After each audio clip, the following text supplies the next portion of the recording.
Yo, what's up? It's Marwin. I'm gonna show you how to make a delicious seafood pozole, which is a stew, Mexican style. Stick around to the end. I'll talk to you about a dope music pairing, give you some tips on making the recipe, and also include the story behind the recipe with a little, hey, this is the inspiration. This is what inspired me to make this dish.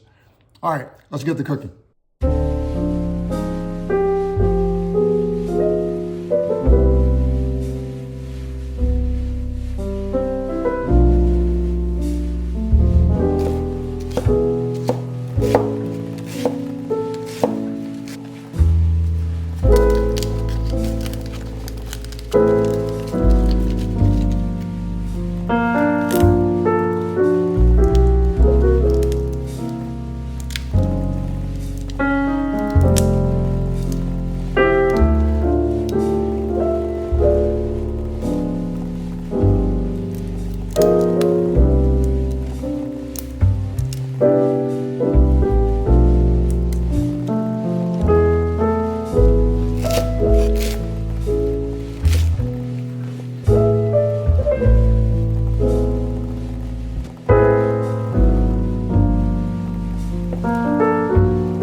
This is a vibrant and hearty seafood pozole.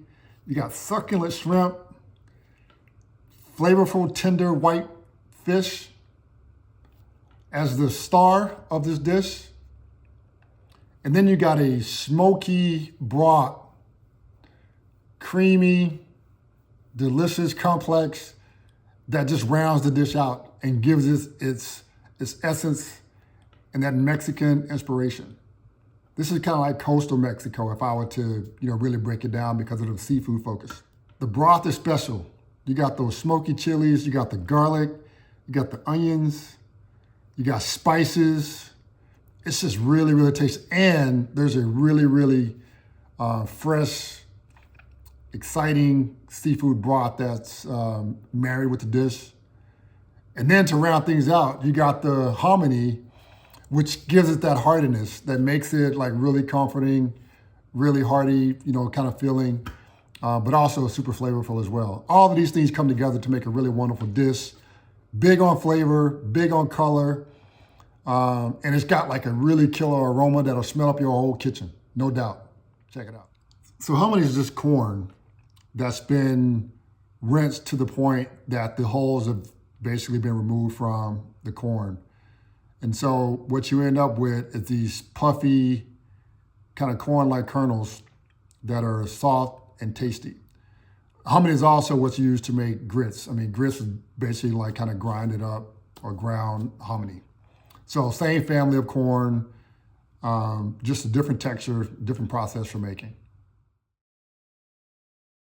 So the music pairing for this dish, it's a special one. It's by one of my favorite artists, Minnie Riperton. Her song, Edge of a Dream. If you're not familiar with Minnie Riperton, you may watch Saturday Night Live. You've seen her daughter, Maya Rudolph. But she's got this really smooth, silky voice.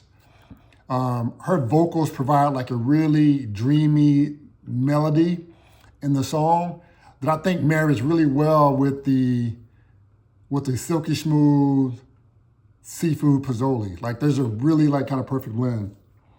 Like pozole is like very warm and comforting, and it's like just wants to just like kind of wrap its arms around you and give you a big hug. And that's what I feel like with Minnie Riperton's voice. Like, I mean, I feel like she's singing to me and she just wrapping me up in like a really warm embrace.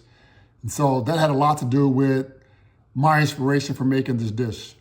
I think when you think about pozole, or you think about comforting soups in general, there's like this homey, traditional kind of vibe to it, like, right? Comfort, comfort, comfort.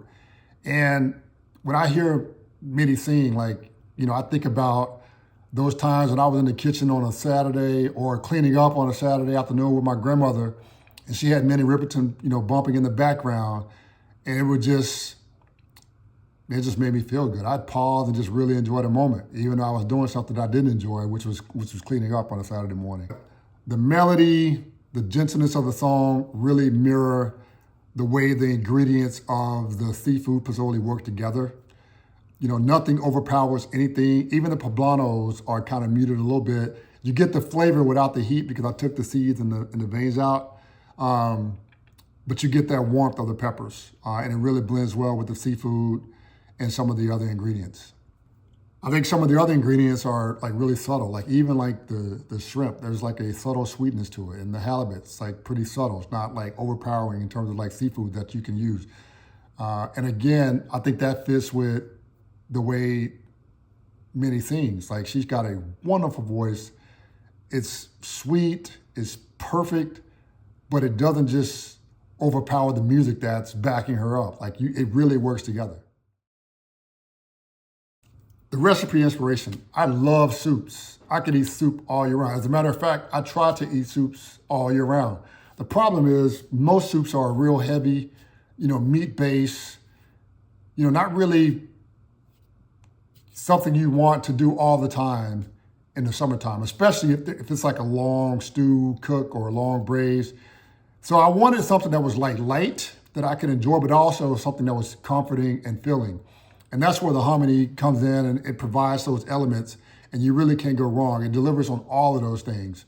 And so that's what I was going for. I could have used my typical chicken or pork to make pozole, which is common in Mexican food.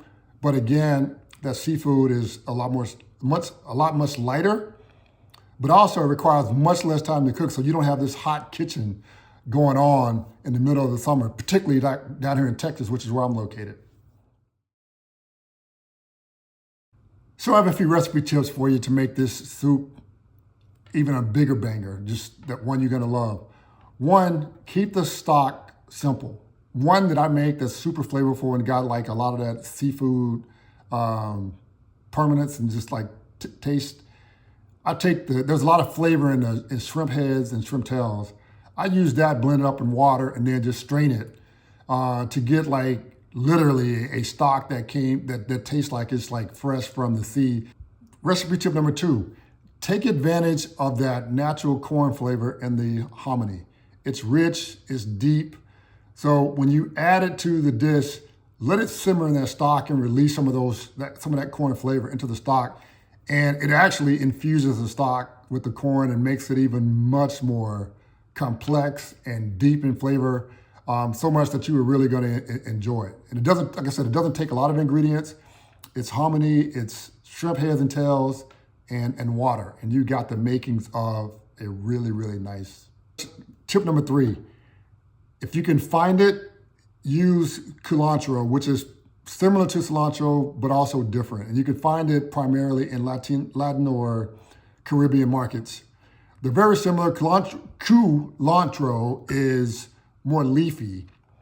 And it's got like the flavor between, it's like a mix of parsley and cilantro. And it's bolder, in flavor, but starts to dissipate as you cook it. So you don't get like this strong, overpowering flavor. But if you can't find it, if you don't have access to those kind of markets, cilantro is a perfect substitute. It's not like they're that different that you couldn't substitute one for the other, right? So definitely, don't feel like you have to go and do a whole lot of searching to find cilantro as opposed to cilantro. Recipe number, I think this is tip number 4. Yeah. When you're working on your masterpiece of any kind of recipe, timing is like really important. Don't add the seafood too early, or don't let it cook too long. Because what you get, if you do either one of those things, you could very easily end up with overcooked seafood, and really don't want that. That's not a really good experience from a texture standpoint, from a chewing standpoint, and quite frankly, from a flavor standpoint. So you want that just about right time entry into the broth. Tip number 5, like most things, if you let it sit over, a little bit longer, maybe even overnight if you can afford to, the flavors come together even more so, and you have a better tasting dish. This dish is banging like right off the stove, but I tell you, if you really want to see like the complexity and like how things just really come together and balance out, you want to let it rest overnight. That's, the step. You don't cook the fish. Like, right, if you plan on making it ahead of time, cook everything but the fish, store it overnight, and then when you're ready, bring it to a simmer on the stovetop, add your fish, and you're good to go. So, if you like this dish, definitely leave me a like or comment. More importantly, don't forget to hit that red subscribe button, and you can get recipes to your inbox every time I update, which is weekly. But that's it. Definitely let me know what you think. If you feel inspired, don't forget to inspire others by paying it forward. Thanks for rocking with me. Peace out. I'll see you next week.